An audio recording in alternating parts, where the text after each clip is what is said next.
what altcoins do you like that are undervalued? What crypto investing mistakes should people avoid if they want to get rich? What is the best strategy to make money in crypto today? This is the easiest way to make money in crypto. You will have a better chance of being wealthy if you watch this interview. Popular YouTuber and analyst Virtual Bacon shares his top strategies, favorite altcoins. If you want to make money in crypto, make sure you watch the entire thing. And make sure you subscribe to Altcoin Daily for daily crypto content just like this. Let's jump right into it. What is the best strategy to make money in crypto today? Like, people come into this market, they want to make money. If you were giving a friend advice, what would you say is the best way for somebody to make money in crypto? I think, especially if you're coming in now, it's actually quite easy because of the time we are in, because of this long bleed that we have had. You can actually just go back to the drawing board and start from the top and allocate yourself in Bitcoin, Ethereum, Solana, and just understand those and build conviction in those, especially because actually a lot of people have lost conviction in these three assets this year, which is pretty really unfortunate time, but the market just gives nobody an easy lunch. And so I think if I were to recommend a friend of mine to come into crypto, build your portfolio largely in Bitcoin, Ethereum, Solana at this point, they have been down significantly since Q1 this year. And then after that, find a few narratives and sectors that have done well in the mini bull run that we had in Q4 and Q1 23, 24, and then just allocate to mid to large caps in those categories because those have still quite good returns from current levels because of how much of chop we had this year. I don't think you need to look at very low caps at the moment. Appreciate that straightforward advice. And as my questions get, lower and lower down coin market cap, you say that you think Ethereum's story is not over. People are fading Ethereum right now, but are you more bullish on Bitcoin or Ethereum going forward? How do you think about it? Ooh, Bitcoin versus Ethereum. I think I'm kind of torn. I don't think Ethereum will necessarily outperform Bitcoin at this point. It probably will be a kind of fluctuation. If you look at the ETH versus BTC chart, like the ratio, it's kind of hard to argue that that ratio will reach all-time highs again because that's a kind of a big gap at this point. And as Bitcoin grows more and more, because Ethereum is not going to die, first of all, because it has reached institutional status adoption. But we even see more recently, like a lot of these demands coming from institutions, they are heavily leaning towards Bitcoin. And some of these guys, like I think VanEck even made an announcement that they don't have enough demand for their Ethereum ETF or something. So I think the status is there. Ethereum is very safe in regulators' eyes, etc.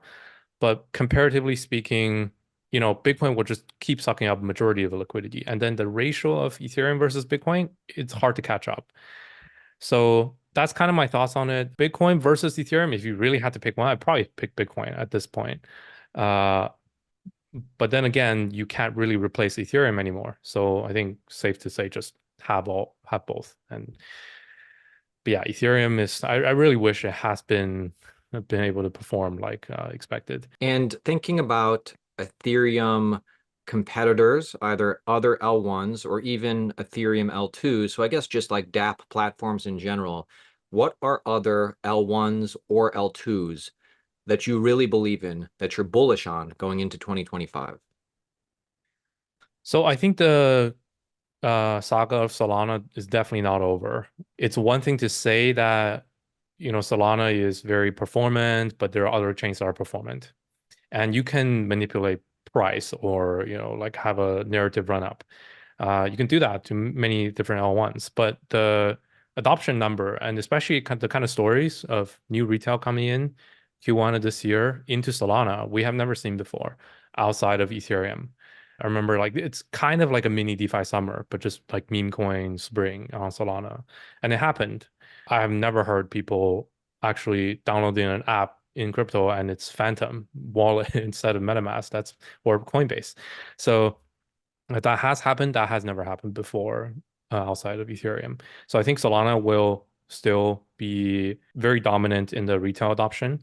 When it comes to other layer ones, my stance is like you either have to be able to replicate some of the success that Solana has had in retail. So you need to have the user base already, or you are a L1 that has superior tokenomics and your token just does superbly well, even if you don't really have as many users. So out of those, I think obviously people are already onto Ton. Ton is the first case having that user base already. Base is very interesting, obviously, because of smart wallets and how they integrate Coinbase users directly. And then you have like L1s, like with just very strong tokenomics. Caspa, everyone knows the Fair's launch with no pre-mine, having supplies. Just kind of go in those two directions. Yeah, I think those are kind of what I'm looking at for layer ones. Interesting. It seems like your heart and mind and wallet is with Solana, though. Is that a fair statement? Yeah, when it comes to both sides, like having the tokenomics and the users and actually challenging Ethereum, like it's Solana.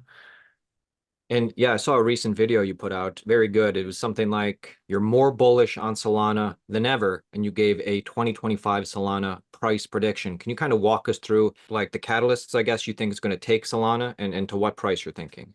Yeah, so first of all, like Breakpoint is just coming up right after Singapore last week of September, and usually around Breakpoint they accumulate a year of announcements. So last year we saw Solana have a run up as well. That will be a catalyst, whatever they're upgrading.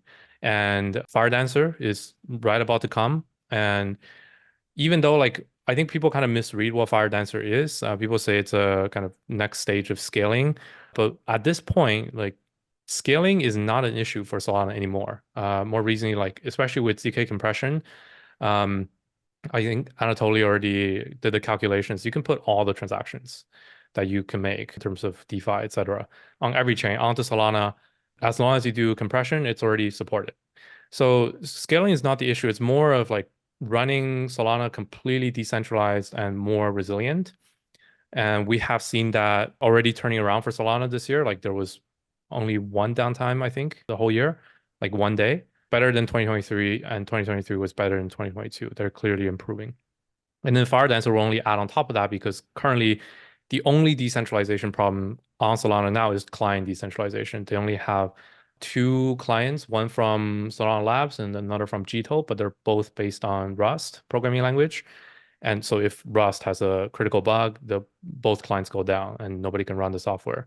So Fire Dancer, they're building using a completely different tech stack, completely different programming language. So then once you have that, Solana really becomes just as decentralized as Ethereum. The validator count and the staking pools, the amount of stake split across validators is all already there.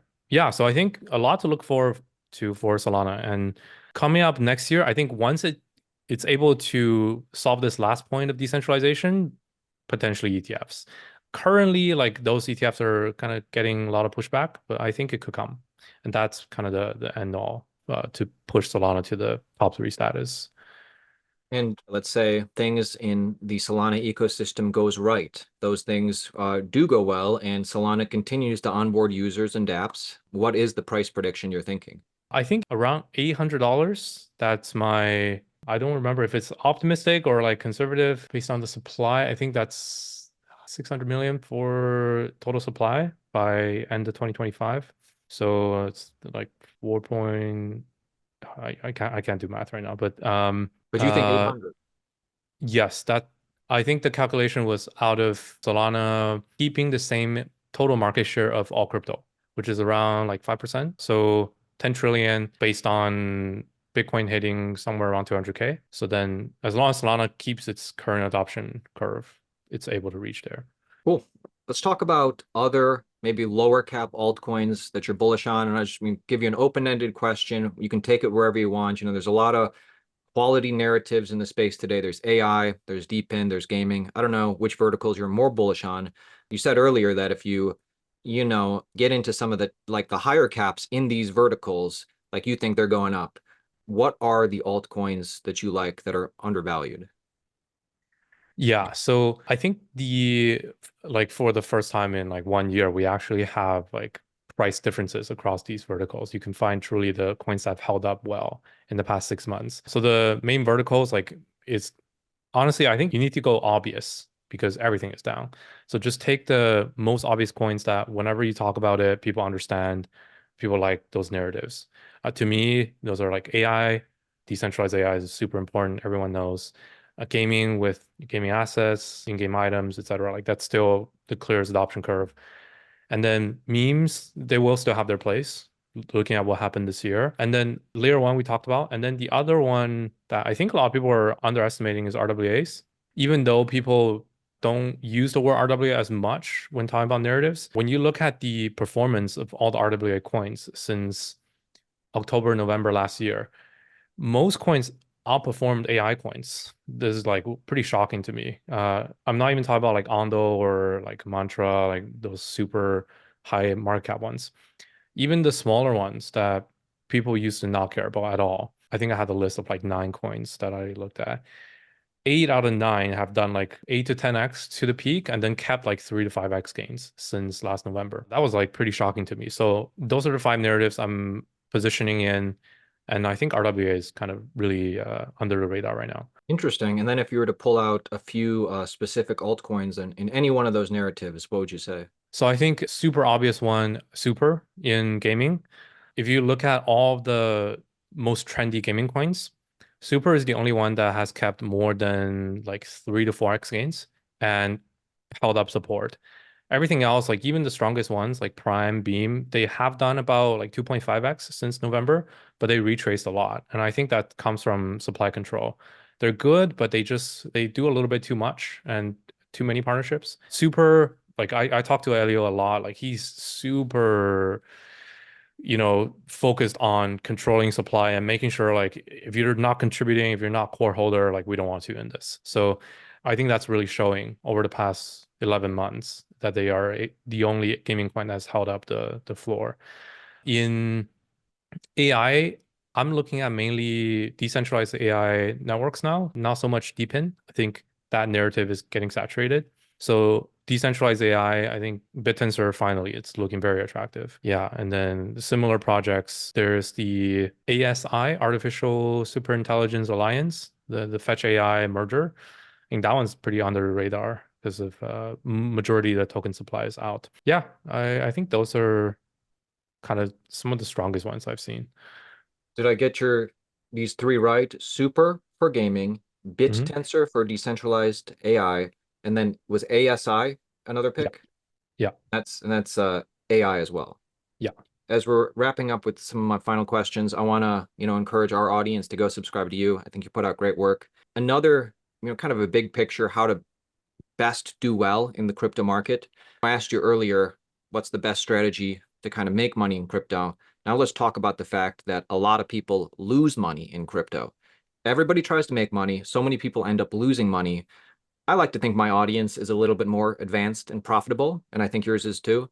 What crypto investing mistakes should people avoid if they want to get rich? So I think very practical right now is don't trade too much, especially at this pivotal stage. We're just about to see the rate cuts happen. We're potentially witnessing the first couple months of the bull run.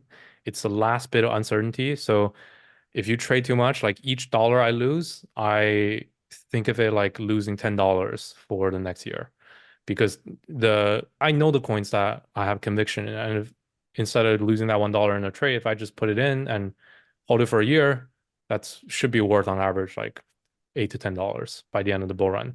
So have that mindset. Like, why would I still keep trading at this such an important like capital conservation stage? And then the other is you got to protect your psychology. So many people have been burnt this year with over trading, with the choppy market, that they're now giving up at the worst time possible. So I think another side effect of over trading is like you kind of lose the hope and the conviction that you have for long term. So if you're finding that and you're getting mad for no reason on your bags going down, just like stop, like take a breather, and going into October, November, Q4 this year, things should start to look up again. And you want to keep some of your sanity so you can come back with the same enthusiasm. Falling in love with your coins, yes or no? Depending on which coins, I think people should keep falling in love with like Bitcoin, Ethereum, and Solana. That's good. I think right now, if you're still in love with those bags, you have conviction, and I think that's good for good advice. Not all coins though, right? Especially newer coins that have just come around in 1 year, maximum 2 years. Things come and go if you haven't gone through multiple cycles. I like that. And please plug yourself. Tell our audience what you're doing, what you focus on in your channel. Yeah, so I have been in crypto for at this point like seventh year, very heavy, and I do a lot of investing, but I also do a lot of educational content. You can find me on YouTube, my Twitter. I'm very active there as well. Cool, dude. Thank you so much, Virtual Bacon. Anytime.